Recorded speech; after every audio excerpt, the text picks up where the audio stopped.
জেলা বিএনপির সাধারণ সম্পাদক মাহমুদুল টিটু সহ জেলা বিএনপি নেতৃস্থানীয় নেতা ও কর্মী ভাইরা, সামনে অনুষ্ঠিত অর্থ স্কুলের স্টুডেন্ট ভাইরা, আসসালামু আলাইকুম ওয়া রাহমাতুল্লাহি ওয়া বারাকাতুহু। গাইবান্ধা জেলায় 6 জন শহীদ হয়েছেন, তাদের নামে আমরা এখানে গাছ লাগাবো। কোন গাছ? এই কোন গাছ তোমার পছন্দ? আম পছন্দ। আচ্ছা, ঠিক আছে। আমরা এখানে লাগাবো কৃষ্ণচূড়া। কৃষ্ণচূড়াটা যখন বড় হবে, এটা শহীদদের নামে হবে।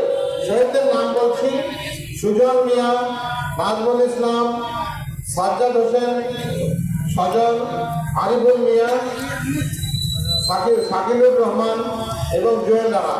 এই 6 জন শহীদ হয়েছেন এই 2024 সালের গণঅভ্যুত্থানে।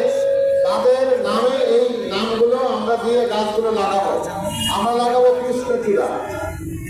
এই কৃষ্ণচূড়ার গানটা জানো?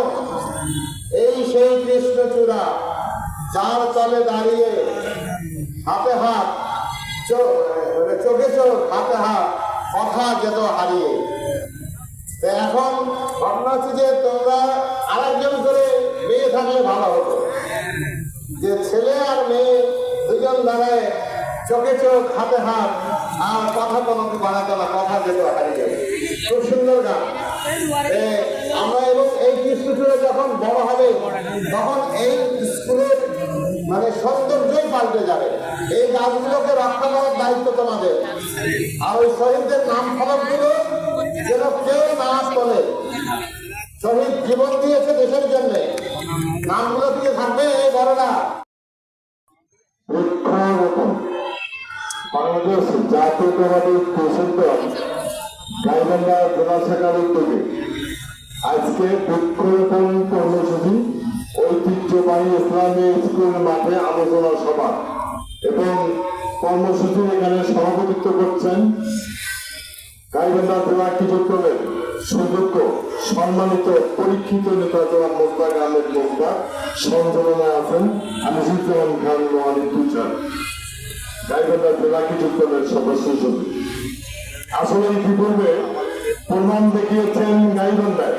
আমি যদি মনে করি বা বিশ্বাস করি, আজকের এই প্রোগ্রামে যদি কৃষক দলকে বলা যেত গাইবান্ধা সদস্য সহ মোস্তাক আহমেদ এই বান্ধার ঐতিহ্যবাহী ইসলামী হাইস্কুল মাঠ পরিপূর্ণ কানায় কানায় ভরপুর পরিচিত, আমার বিশ্বাস তা করতে পারত। কিন্তু সেই প্রোগ্রামের সভাপতি মোস্তাক আহমেদ মোস্তাক এখানে উদ্বোধক হিসাবে উপস্থিত আছেন গাইবান্ধা জেলা বিএনপির সুযোগ্য সাধারণ সম্পাদক জনাব মাহমুদুল নবী টিটু। এখানে প্রধান অতিথি হিসাবে উপস্থিত আছেন আমাদের গাইবান্ধা জেলা বিএনপির সুযোগ্য সভাপতি বিশিষ্ট চিকিৎসক অধ্যাপক ডাক্তার মহিনুল হাসান সাবিক। বিশেষ অতিথি হিসাবে উপস্থিত আছেন গাইবান্ধা জেলা বিএনপির সুযোগ্য সিনিয়র সহ সভাপতি জনাব আব্দুল মোত্তাব আলমগীর এবং গাইবান্ধা জেলা বিএনপির সহ সভাপতি শহর বিএনপির সংগ্রামী আহ্বায়ক বিশিষ্ট ক্রীড়া সংগঠক জনাব শহীদুজ্জামান শহীদ এবং আরেকজন গাইবান্ধা জেলা বিএনপির সহ সভাপতি একজন দক্ষ রাজনীতিবিদ জনাব আব্দুল আরজু এবং গাইবান্ধা সদর থানা বিএনপি সুযোগ্য পরীক্ষিত কারণ নির্যাতিত নেতা আমার বন্ধুবর গাইবান্ধা সদর থানা বিএনপির ভারপ্রাপ্ত আহ্বায়ক জনাব নুরুল মন্ডল সহ বিভিন্ন পর্যায়ের অঙ্গদলে। এবং আজকে আমি অভিনন্দন জানাচ্ছি কেন্দ্রীয় বিদ্যালয়ের পক্ষ থেকে একটি সুন্দর ভালো প্রোগ্রাম হাতে নেওয়াতে অনেক নেতা অঙ্গদলের নেতৃবৃন্দ গায়ে হুঁকিয়েছেন। আমি কেন্দ্রীয় বিদ্যালয়ের পক্ষ থেকে সবাইকে নাম ধরতে পারলাম না, সবাইকে অভিনন্দন জানাচ্ছি ভাইরা। এই প্রোগ্রামটি অনেক দলের চিন্তা চেতনা মিথ্যাচার আপনারা জানেন।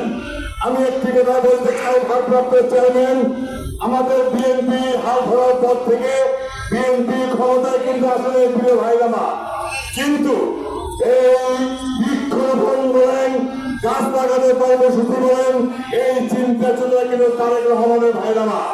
তাই এই ধরনের চিন্তা ভাবনা দেশের জন্য এই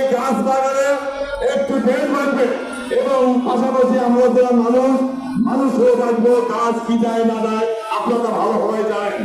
তাই বলতে চাই, এই শহীদ প্রেসিডেন্ট জিয়াউর রহমানের দল আমাদের সুযোগ্য ভারপ্রাপ্ত চেয়ারম্যান জনাব তারেক রহমানের নির্দেশনায় যেভাবে দল পরিচালনা করতেছে, অনেক ষড়যন্ত্র চলতেছে প্রিয় ভাইরা।